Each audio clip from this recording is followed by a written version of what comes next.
honestly didn't think I was gonna review this one, especially since it's been over for a long time now. The fanbase alone was almost enough to prevent me from watching this. I like the show for the most part, even for all its questionable phrasing, predictability, and propensity to antagonize children, but everything aside, I have to admit that Yuri on Ice is the biggest hit in anime I've seen in a long time. Within its first week of sales, Yuri on Ice sold over 50,000 DVD copies. Even the soundtrack was a market success. For weeks, I tried to think about what to write about this, tried pinpointing what made this show so special, so captivating. But inevitably, I came to the conclusion that, for all the ridiculousness of Yuri on Ice, what made the show work was that it was surprisingly grounded in reality.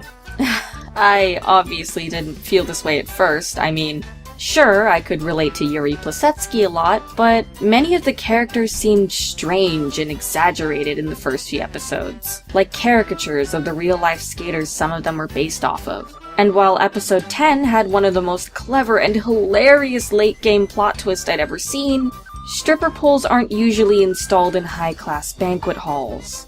It wasn't until I read an interview with iconic ice skater and LGBTQ activist Johnny Weir that I was able to pinpoint what it was that made this anime such a worldwide phenomenon. He applauded Yuri on Ice for replicating a world true to the experiences of competitive ice skaters.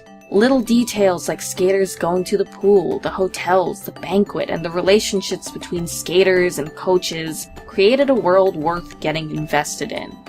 Before I keep going, I realize that Yuri on Ice is praised for being one of the most progressive anime for LGBTQ audiences, especially coming from a country where gay marriage isn't legal yet.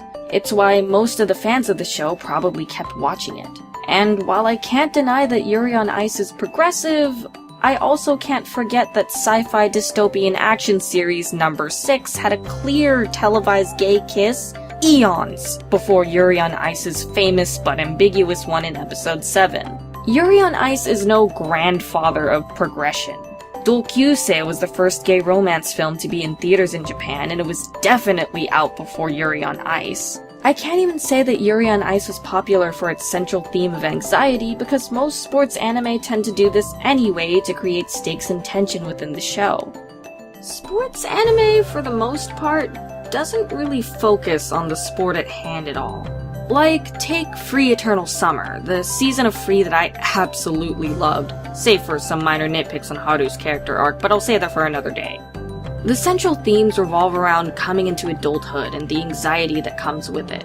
Most of the anxiety the characters experience isn't centralized around what they do. Nagisa struggles with academic-related depression, Haru's fearful about the uncertainties of leaving high school, and Makoto's mothering complex comes from consistently seeing people around him die or almost die. But none of these things would be particularly affected were this show about high school tennis and not swimming. Writer Mitsuro Kubo has stated in multiple interviews that she's a fan of ice skating and has done extensive research on the competitive ice skating scene to create authenticity in Yuri on Ice. And it shows. Every character is distinct enough as an individual that it seems less like an anime with a protagonist, and more many different people who are all outstanding competing against one another. And they are all really great, like I'd root for all of them, which was also kind of the point. Unlike a lot of sports anime, the audience gets to see these skaters actually interacting and getting feedback from their coaches. They're forced to attend banquets and attend interviews together. Something that's always bothered me about certain sports anime was seeing coach characters take the backseat save for when exposition was needed and the writers had them yell explain what a character was doing from the bleachers. Rather than just a face that's seen for 30 seconds, the audience gets to see the constant and intimate relationships Pachit, JJ, Yuri Plisetsky, and Yuri Katsuki have with their coaches. Lilia, Yakov, Celestino, and the Leroys all have distinct motivations and priorities as coaches, which not only helps develop the characters they coach, but also create a sense that this is a real competitive arena. The protagonists have fans, family, and even the press to deal with. It gives a feeling that there's actual people putting pressure on each competitor. Every character's extreme sense of nationalism is believable because this is professional ice skating and not high school soccer. Starting off as children and often also having to practice ballet and dance in order to keep those skills at peak level. Yuri's anxiety is believable because he is an adult competing against other competent adults. Like real skaters, some skaters have worries specific to ice skating as a sport. Yuri suffers from being underscored, a common problem in the ice skating world, especially for those that are LGBTQ. For instance, he gets 4 points less than JJ despite having a higher difficulty routine and less mistakes in his last Grand Prix final, which only serves to fuel his anxiety more. Other characters struggle with things like puberty and losing flexibility because being a fumbly teenager still growing into their limbs can affect performance and grace. The stakes seem so much higher because these are characters who are established to know exactly what they're doing. This isn't to say that a sports anime needs to be about professionals to be engaging. I love Haikyuu, which is about average teenagers striving to be the best they can be at their own normal teenage level. But like Haikyuu, the world of Yuri on Ice matches the stakes it presents to the audience. Yuri on Ice isn't successful for being a sports anime that happens to be about ice skating. It's successful for being a sports anime truly about ice skating. The genuine respect for the world it's portraying, the art, the struggle, the beauty. It's unafraid to interact with its source material and embraces its sport rather than try to doll it up into something it isn't. By showing that respect, actual athletes have been able to take it and make it explode over social media unlike any sports anime before it.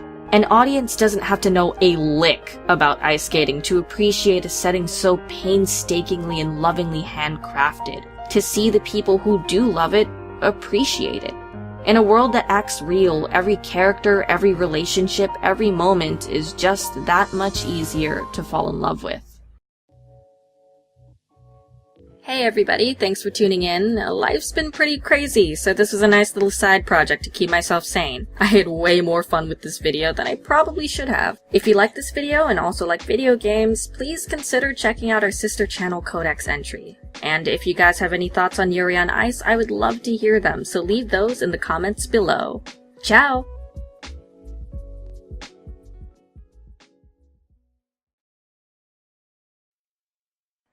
Okay, but the ending was bullshit, right? Yuri Katsuki should have won? Yeah, his character arc was over, he learned that his relationship with Victor could not cure his anxiety and was ready to move on to the next chapter of his life. And if Plisetsky lost, it would have been a way better setup for season 2, because then he could have the role of the protagonist and actually have a motivation and need to grow as a person. And Victor being a coach and a competitor at the same time, it just makes no sense and